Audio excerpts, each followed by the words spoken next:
അസ്സലാമു അലൈക്കും വറഹ്മത്തുള്ളാഹി വബറകാതുഹു. അൽഹംദുലില്ലാ വസ്സലാത്തു വസ്സലാമു അലാ അഷ്റഫിൽ അംബിയാ വൽ മുർസലീൻ വ അലാ ആലിഹി വസഹ്ബിഹി അജ്മഈൻ.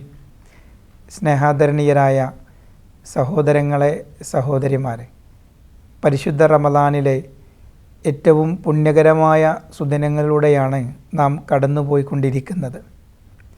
ഓരോ റമദാനും നമ്മുടെ സ്വഭാവത്തിലെ ഒരുപാട് ദുസ്വഭാവങ്ങളെ നമ്മിൽ നിന്ന് പൂർണ്ണമായി മായ്ച്ചു കളയാൻ രൂപത്തിൽ നമ്മിലേക്ക് കടന്നു വന്ന പുണ്യദിനങ്ങളാണ്. ഒരു വിശ്വാസിയെ സംബന്ധിച്ചിടത്തോളം അവൻ്റെ സ്വഭാവ സംസ്കരണത്തിൻ്റെ ഏറ്റവും വലിയ മാർഗമായി കണക്കാക്കേണ്ടത് റമദാനിലെ സുദിനങ്ങളാണ്. അതുകൊണ്ട് തന്നെ ഈ പരിശുദ്ധ റമദാനിൽ നമ്മിൽ നിന്ന് പൂർണ്ണമായും ഒഴിവാവേണ്ട ഒരു ദുസ്വഭാവമാണ് മറ്റുള്ള ആളുകളെക്കുറിച്ച് പറയുക എന്നുള്ളത്.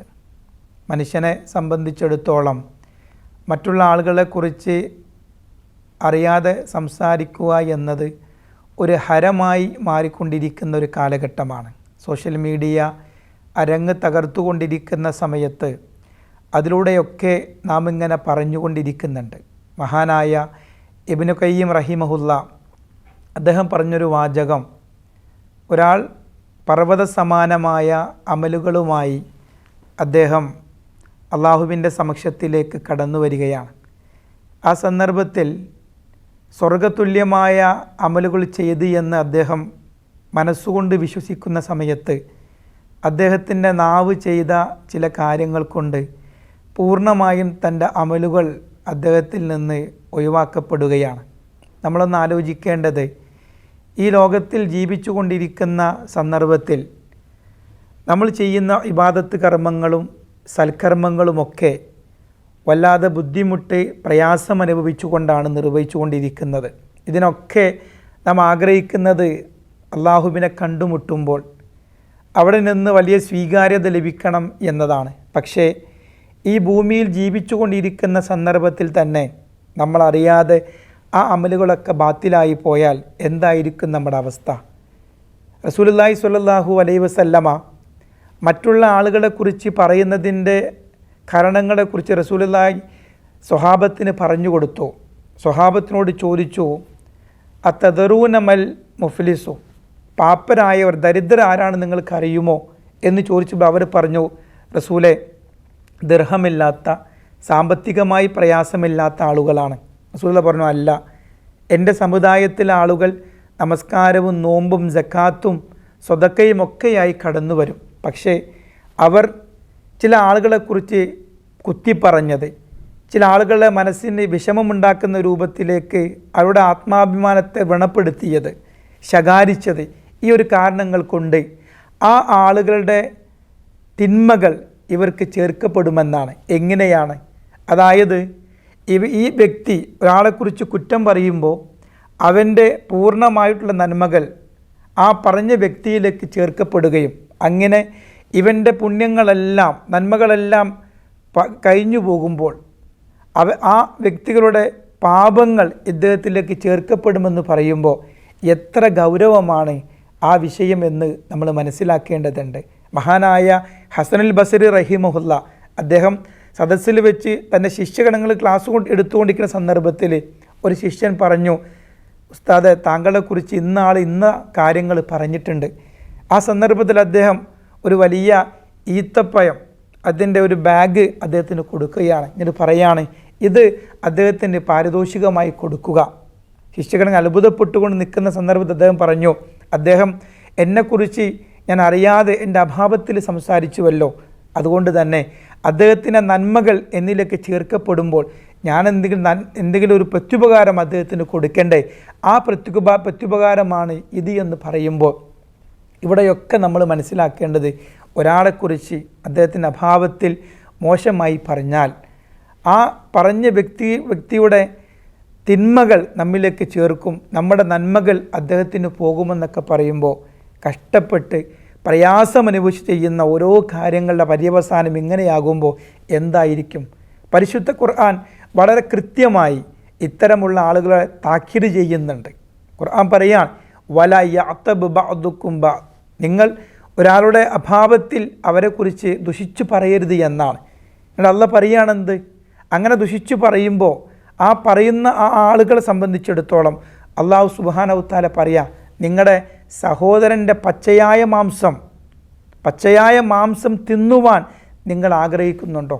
അയുഹിബ്ബു അഹദുക്കും അയ്യാക്കുല ലഹ്മ അഖി ഇമൈത്തൻ എന്ന് പറഞ്ഞ് അള്ളാഹ് ഉത്തരം പറയാണ്, ഫകരിഹ്തമൂഹു, നിങ്ങളതിനെ വെറുക്കുന്നില്ലേ? എങ്കിൽ വത്തഖുല്ലാഹ്, നിങ്ങൾ അള്ളാഹുവിലേക്ക് സൂക്ഷ്മതയുള്ള ആളുകളാവണം. ഇന്നല്ലാഹ തവ്വാബുർ റഹീം, അള്ളാഹു നിങ്ങൾ പറഞ്ഞുകൊണ്ടിരുന്ന കാര്യങ്ങളൊക്കെ റബ്ബ് നിങ്ങൾക്ക് പുറത്തു തരും. എങ്ങനെ പുറത്തു തരും? ഏത് വ്യക്തിയെക്കുറിച്ചാണോ നിങ്ങൾ സംസാരിച്ചത് ആ വ്യക്തിയോട് നിങ്ങൾ പറയണം, ഞാൻ നിങ്ങളെക്കുറിച്ച് ഇങ്ങനെ പറഞ്ഞു പോയിട്ടുണ്ട്, നിങ്ങൾ എന്നോട് ക്ഷമിക്കണം കേട്ടോ. നിങ്ങൾ ക്ഷമിച്ചിട്ടില്ലെങ്കിൽ അള്ളാഹു എനിക്ക് പുറത്തു വരികയില്ല എന്നാണ്. അതുകൊണ്ട് തന്നെ ഈ ഒരു കാര്യം, മറ്റുള്ള ആളുകളെക്കുറിച്ച് പറയുന്ന സ്വഭാവം, അത് വലിയ ഗൗരവമായി എടുക്കണം. പറയുന്നത് മാത്രമല്ല, കേൾക്കുന്നത് പോലും റസൂലുള്ളാഹി സ്വല്ലല്ലാഹു അലൈഹി വസല്ലമ അത് ഒരു പാപം ചെയ്യുന്ന കാറ്റഗറിയിലേക്ക് മാറ്റിയിട്ടുണ്ട്. ഞാനും നിങ്ങളൊക്കെ മനസ്സിലാക്കിയതുപോലെ പ്രവാചകൻ 2 ഖലീഫമാരും അബൂബക്കർ ഉമർ റളിയല്ലാഹു അൻഹുമ ഒരു സേവകൻ കൂടി യാത്ര ചെയ്യുന്ന അവസരത്തിൽ ആ സേവകൻ ഒന്ന് ഉറങ്ങിപ്പോയി. ആ ഉറങ്ങിയ സമയത്ത് പ്രവാചകനും ഈ 2 ഖലീഫമാരും എഴുന്നേറ്റു. ആ സമയം ഒരു ഖലീഫ പറഞ്ഞു വത്രേ, ഈ സേവകനെ നോക്കിയിട്ട് പറയാണ്, ഇവൻ ഹാദാ ഫുലാനൻ ലനഹൂമൻ, വല്ലാത്തൊരു ഉറക്കക്കാരനാണ് കേട്ടോ എന്ന് മാത്രമേ പറഞ്ഞിട്ടുള്ളൂ. റസൂലുള്ളാഹ് കഴിക്കാൻ നേരത്ത് ഇറച്ചിയുടെ കറി മാറ്റിവെച്ചു. ഖലീഫ ചോദിച്ചു, റസൂലേ ഞങ്ങൾക്ക് ഇറച്ചിയില്ലല്ലോ, കറിയില്ലല്ലോ. ആ സമയം റസൂലുള്ളാഹ് പറഞ്ഞു, നിങ്ങളുടെ വായുടെ പല്ലിടയിൽ ഞാൻ ഈ സഹോദരൻ്റെ ഇറച്ചി കഷ്ണം കാണുന്നുണ്ട് എന്നാൽ. ആ സമയത്ത് രണ്ടുപേരും പറഞ്ഞു, ഞങ്ങൾ അള്ളാഹുവിലേക്ക് പശ്ചാത്തപിച്ചു മടങ്ങുന്നു എന്നാണ്. ഇവിടെ നാം മനസ്സിലാക്കേണ്ടത്, മഹാന്മാരായ പണ്ഡിതന്മാർ ഈ സംഭവത്തെ ഉദ്ധരിച്ചുകൊണ്ട് പറയുന്നത്, പരദൂഷണം പറയുന്നതും അത് കേൾക്കുന്നതും തന്നെ പാപമായി ഈ സംഭവത്തെ ഉദ്ധരിച്ചു പറയുമ്പോൾ, ഞാനും നിങ്ങളുമൊക്കെ എത്രയോ ആളുകളുടെ സംസാരങ്ങൾ നമ്മൾ കേട്ടിട്ടുണ്ട്, പരദൂഷണം പറയുന്നത്, അതുപോലെ തന്നെ നമ്മൾ പറയുന്നുമുണ്ട്. പ്രിയമുള്ളവരെ, ഈ പരിശുദ്ധ റമളാൻ നമ്മെ സംബന്ധിച്ചിടത്തോളം ആരെങ്കിലൊക്കെ കുറിച്ച് എന്തെങ്കിലുമൊക്കെ പറയാൻ തോന്നുമ്പോൾ നോമ്പുകാരനാണ് എന്ന് നമ്മുടെ മനസ്സിൻ്റെ ഉള്ളിങ്ങനെ മന്ത്രിക്കുന്നുണ്ട്. എന്തുകൊണ്ടാണത്? അല്ലാഹുവിൻ്റെ പ്രവാചകൻ പറഞ്ഞത്, അസിയാമു ജുന്നത്തുൻ, നോമ്പ് ഒരു പരിചയാണ്. ഈ നോമ്പിനെ പരിചയമായി ഈ മാസം മറ്റുള്ള ആളുകളെക്കുറിച്ച് ദുഷിച്ചു പറയുന്നതൊക്കെ നിർത്താൻ നമുക്ക് സാധിച്ചുവെങ്കിൽ ആ റമളാൻ വിട പറഞ്ഞാലും അതേ നോമ്പുകാരൻ്റെ മനസ്സോടുകൂടി ജീവിക്കുവാൻ നമുക്ക് കഴിയണം. ഒരു പ്രതിജ്ഞ ഈ റമളാനിൽ നമ്മൾ എടുക്കേണ്ടതുണ്ട്. എൻ്റെ ഒരു സഹോദരനെക്കുറിച്ചും ഒരു വാക്ക് കുത്തിപ്പറയുന്ന ഒരവസരം എൻ്റെ ജീവിതത്തിൽ വന്നാൽ പോലും ഞാൻ നിർവഹിക്കുകയില്ല എന്നാണ്. അതുകൊണ്ട് എൻ്റെ പ്രിയമുള്ള സഹോദരങ്ങളോടും സഹോദരിമാരോടും പറയുവാനുള്ളത്, പരിശുദ്ധ ഖുർആനിലെ 49-ാം അധ്യായം സൂറ ഹുജറാത്ത് കൃത്യമായി പഠിക്കേണ്ടതുണ്ട്. ഒരു വിശ്വാസിയുടെ സ്വഭാവ സംസ്കരണത്തിൻ്റെ പൂർണ്ണമായിട്ടുള്ള ഭാഗങ്ങൾ ആ ഹുജറാത്തിലെ ഓരോ ആയത്തിലും കാണാൻ പറ്റും. നമ്മൾ ആളുകളെ പരിഹസിക്കുമ്പോൾ ആ ഖുർആൻ പറയാണ്, യാ അയ്യുഹല്ലദീന ആമനു ലാ യസ്ഖറു ഖൗമുൻ മിൻ ഖൗമിൻ അസാ അയ്യകൂന ഖൈറൻ മിൻഹും, നിങ്ങളൊരാളെ പരിഹസിക്കരുത്. ആ പരിഹസിക്കുന്നതിനെ അള്ളാഹു വലിയ ഉന്നതത്തിലേക്ക് എത്തിച്ചേക്കാം. അതുകൊണ്ട് ഇങ്ങനെയുള്ള ഒരുപാട് നിയമനിർദ്ദേശങ്ങൾ ആ ഹുജറാത്തിലെ മധ്യഭാഗത്തെ 2 ആയത്തുകളിലൂടെ അള്ളാഹു നമ്മളെ പഠിപ്പിക്കുകയാണ്.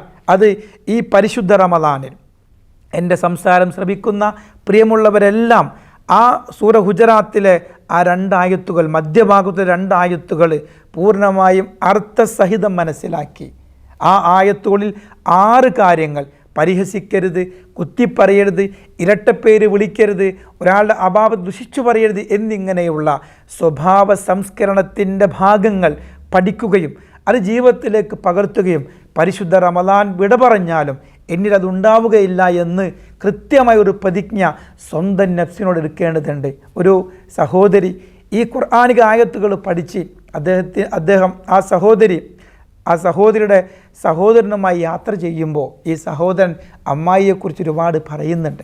ആ സന്ദർഭത്തിൽ ഈ സഹോദരി തിരിച്ചു പറയുന്നതിന് മുമ്പ് സഹോദരൻ ചോദിക്കുന്നു, നീ എന്താ ഒന്നും മിണ്ടാത്തത്? ഞാനിങ്ങനെ പറയുമ്പോൾ നീ മുമ്പ് ഇങ്ങനെയൊക്കെ പറയുമായിരുന്നല്ലോ. ആ സമയത്ത് ഈ സഹോദരി പറയാണ്, വലായഅതബ് ബഅദുകും ബഅദ്, ഒരാളുടെ അഭാവത്തിൽ ദുഷിച്ച് പറയരുത് എന്ന് ഖുർആൻ പറഞ്ഞത് എൻ്റെ ഹൃദയത്തിന് വല്ലാത്ത മാറ്റമുണ്ടാക്കിയിട്ടുണ്ട്. അതുകൊണ്ട് ഞാൻ അമ്മായിയെക്കുറിച്ച് പറയാൻ ഞാൻ ആളല്ല, ഞാൻ പറയുകയില്ല എന്നാണ്. പ്രിയമുള്ളവരെ, ആ ഒരായത്ത് ആ സഹോദരയുടെ മനസ്സിനകത്തളങ്ങളിൽ വിപ്ലവമാണ് സൃഷ്ടിച്ചത്.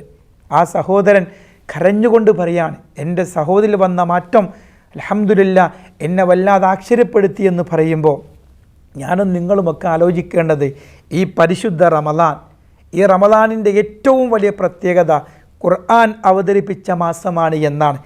ആ ഖുർആനിലെ ഈ ആയത്തുകൾ നമ്മുടെ മനസ്സിൽ മാറ്റമുണ്ടാക്കിയിട്ടില്ലെങ്കിൽ പിന്നെ എന്തിനാണ് പ്രിയമുള്ളവരെ നാം നോമ്പ് നോൽക്കുന്നത്?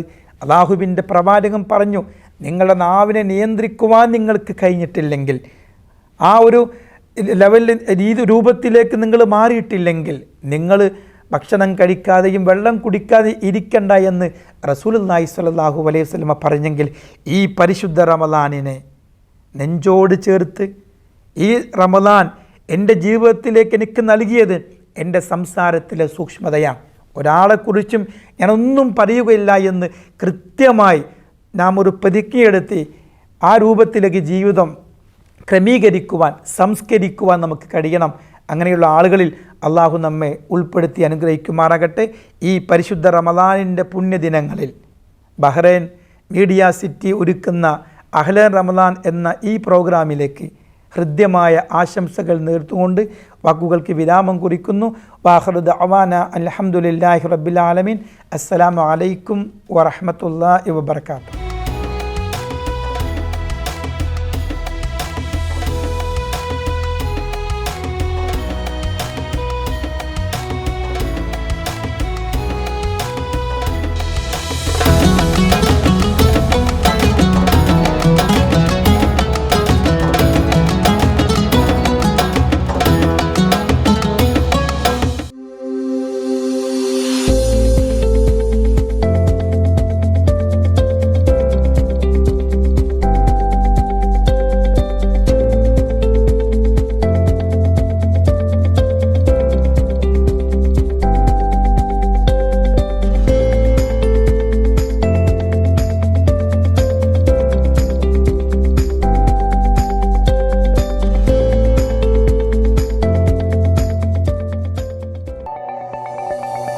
Our skin is the mirror of our soul.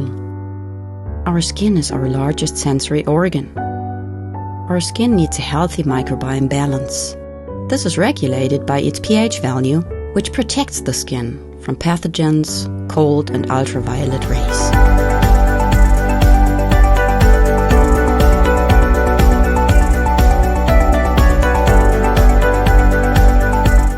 Sebamed protects your skin.